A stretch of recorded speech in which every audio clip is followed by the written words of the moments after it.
Hello and welcome to Sports 2.0. I'm Amber Williams, joined with Grant Mitchell, and today we are going to talk about the NBA and the NHL. Grant, why don't you head us off by telling us what's going on in the NBA? Yeah, hey Amber. It's been a really exciting couple of days in the NBA, and last night there were a couple of very interesting matchups. The first one was between the Milwaukee Bucks and the Brooklyn Nets. Now, entering the playoffs, there had never been a series before where teams had combined to average as many points per game as these two teams had. However, last night was the lowest scoring game of the season for both teams, and it was the lowest points that each team had allowed.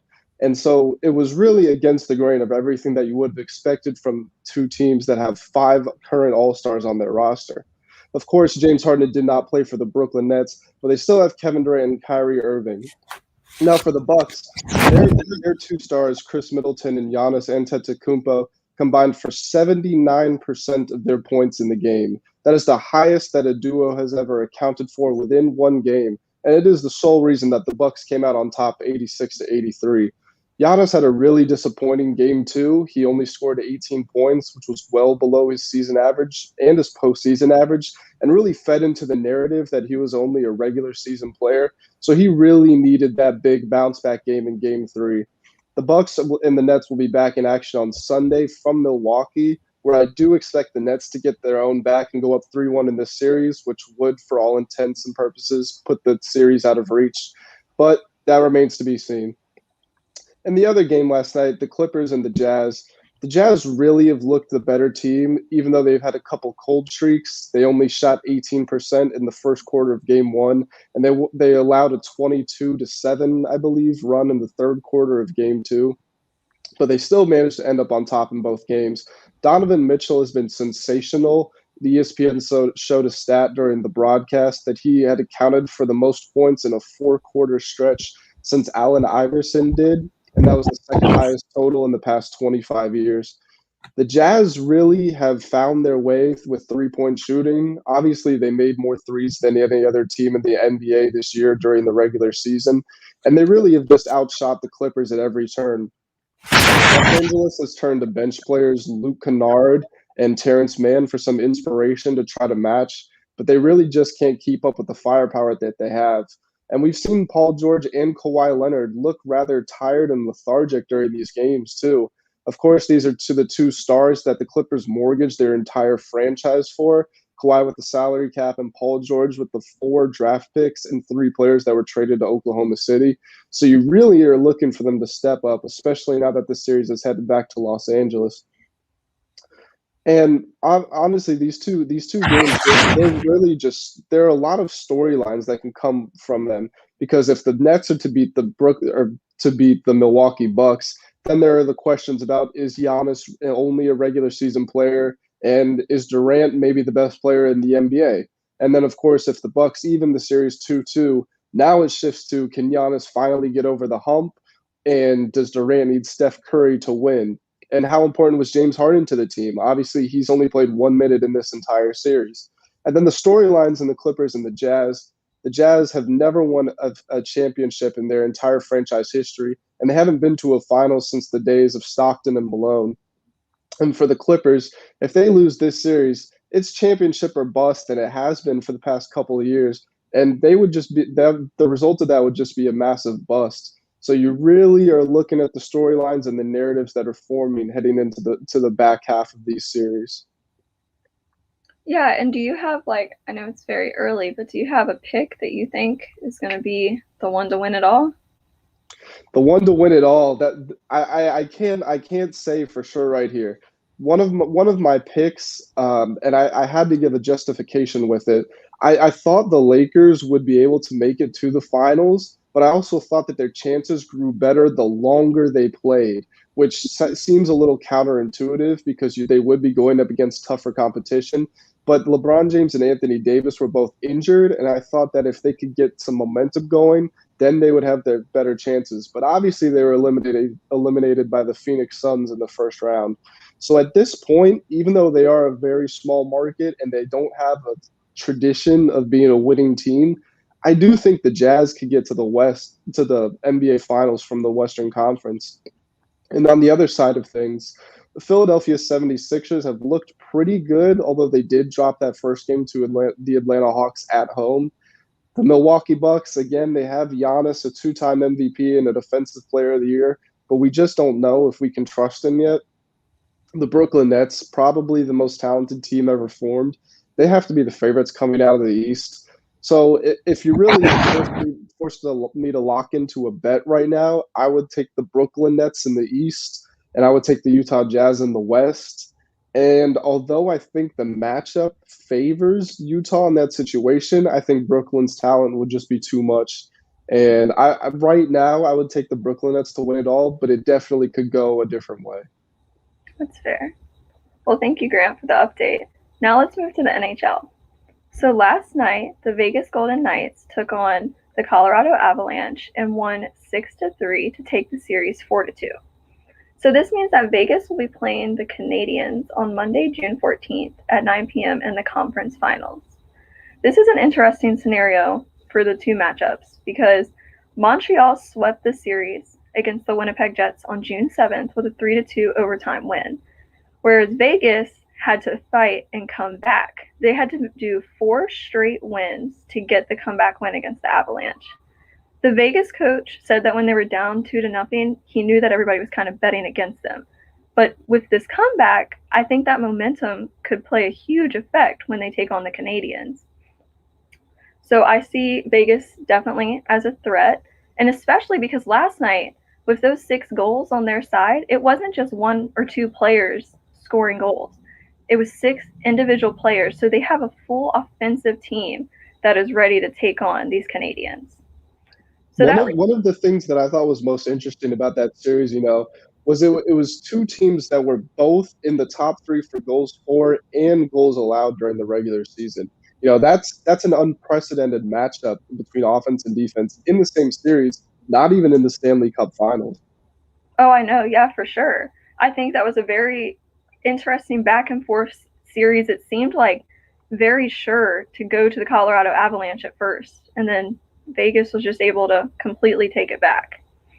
Now that leaves this bracket coming into the Final Four for the NHL playoffs to be the New York Islanders versus the Tampa Bay Lightning and the Vegas Golden Knights versus Montreal. I think that's going to be a very interesting Final Four. Again, I don't want to go ahead and pick a winner yet, but I see Montreal as the strongest of those teams right now. With the sweep, they've shown that they can definitely be very much Stanley Cup contenders. So if I were like you, I would say, why don't you go ahead and give me a prediction? Are you going to lean with them, or how about you give us a matchup? Who do you think the final 2 teams left will be? That's a good one. I could see it being the Tampa Bay Lightning versus the Montreal Canadiens. Now, we know a couple years ago, Tampa Bay had a very strong team, and everybody thought for sure they were going to be the Stanley Cup winners. I think because of that, they still have that fight in them that they want to redeem themselves for that season of not being able to make it to the final. So I see them as being the contenders against Montreal. Do you think that Tampa Bay is now a better team than they were before, or what do you think some of the differences in those 2 iterations of the team are? I think this Tampa Bay team has proved themselves to be more of a playoff team, whereas in that season, the players for Tampa Bay were more able to perform well during the regular season, but kind of slipped up when it came to playoff time. They weren't able to step up to the plate. So I see them as more stronger and more intense hockey games. They are able to actually put on a very good show against their opponents. Now you started by talking about the series between the Avalanche and the Golden Knights. Do you think that was one of the more competitive series we've seen in recent years?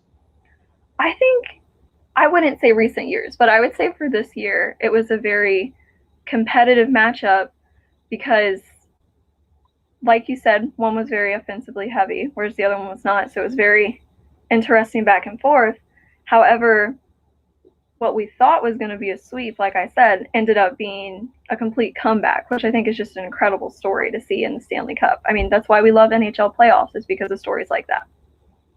Yeah, there really have been storylines from all over the place. Of course, if we want to look at other sports, We have the Olympic trials coming up for track and field. The European Soccer Championships are starting today.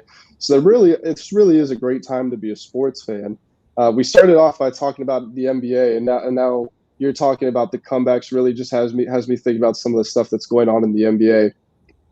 And a team that will be trying to pull a comeback tonight is the Denver Nuggets against the Phoenix Suns. The Suns are up 2-0 in that series, and the Nuggets really just have not looked like they're going to be able to produce anything.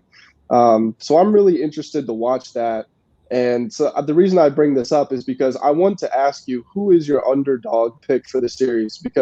Or for the playoffs? Because if I'm sticking with the NBA, I think those Nuggets I just talked about are a real sleeper team in the playoffs. Who are you taking for the NHL, as maybe they're not the favorite, but you think they could go on to win it all?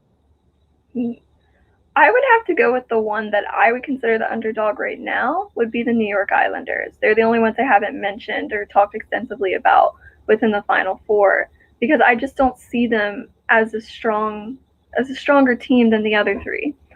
But of course, like you said, they can be a sleeper team and they could go and win it all. I mean, they made it to the Final Four. That's not something easy to do. Yeah, and of course they closed out Boston in a relatively convincing fashion in that final game. What did you think about that and what you saw from them there? Boston is a tough team to play against. We see them, they always take on the Maple Leafs, it seems like, and they always have a convincing win over them as well. So we know that they're not an easy team to play against, and the fact that they were able to take them down does show that they have the ability to be a contender and play against any team in this league. Yeah, I totally agree. I think you hit the nail right on the head there. Yep. Is there anything else that you wanted to throw in there about the NHL playoffs? Any other storylines to watch for, or anything you're most excited about the prospect of? I don't think there's any particular storylines right now that I'm watching develop at the moment. However, I think this is going to be another crazy year. NHL playoffs are always insane, and with COVID the last 2 years, it's been very interesting to watch. And with the possibility of fans being in the actual Stanley Cup final this time, that's going to be something that's going to come into play as well. And I think that's going to be interesting to see if that has any effect on what the outcome will be. Yeah, I remember when the Capitals won the Stanley Cup. Obviously, I'm speaking with some homerism here because I'm from Northern Virginia.